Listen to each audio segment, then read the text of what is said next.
L'Avenger, c'est la première Jeep 100% électrique, mais aussi le plus petit modèle de la gamme.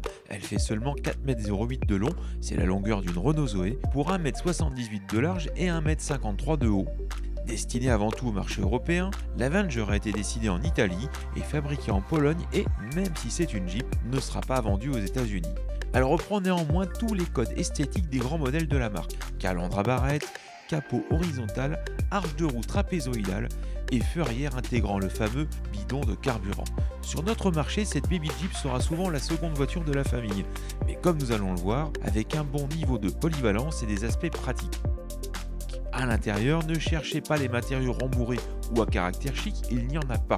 Mais l'ensemble est correctement réalisé et l'ADN de la marque est respecté avec une planche de bord rectiligne, des rangements bien pensés et une sellerie plutôt confortable. L'habitabilité est correcte aux deux rangs pour une voiture de cette taille, avec une modularité classique 2 tiers 1 tiers de la banquette et un coffre au volume de chargement dans la moyenne du segment.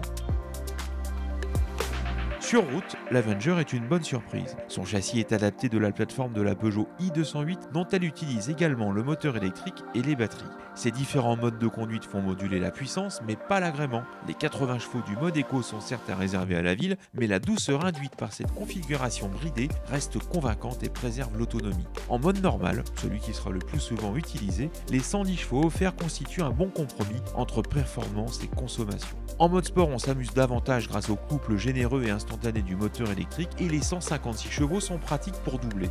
Mais la conduite sportive n'est pas ce que préfère ce petit SUV.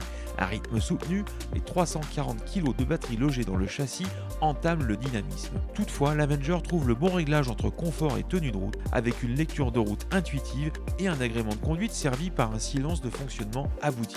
Avec la batterie nouvelle génération de 51 kW utile, l'Avenger revendique une autonomie de 400 km, ce qui veut dire 300 à 350 km dans la vraie vie. Jeep indique qu'elle peut passer de 20 à 80% de batterie en seulement 24 minutes sur une borne rapide. Mais il vous faudra de 5h30 à 8h à domicile pour passer de 0 à 100% selon la puissance de votre installation. Reste la question du prix, toujours délicate quand on parle de voiture électrique, car cette petite Jeep ne fait pas de miracle en la matière. Ses tarifs s'étalent de 39 000 à 43 500 € hors bonus. Le prix à payer pour rouler dans la première Jeep toute électrique de l'histoire, élue voiture de l'année 2023.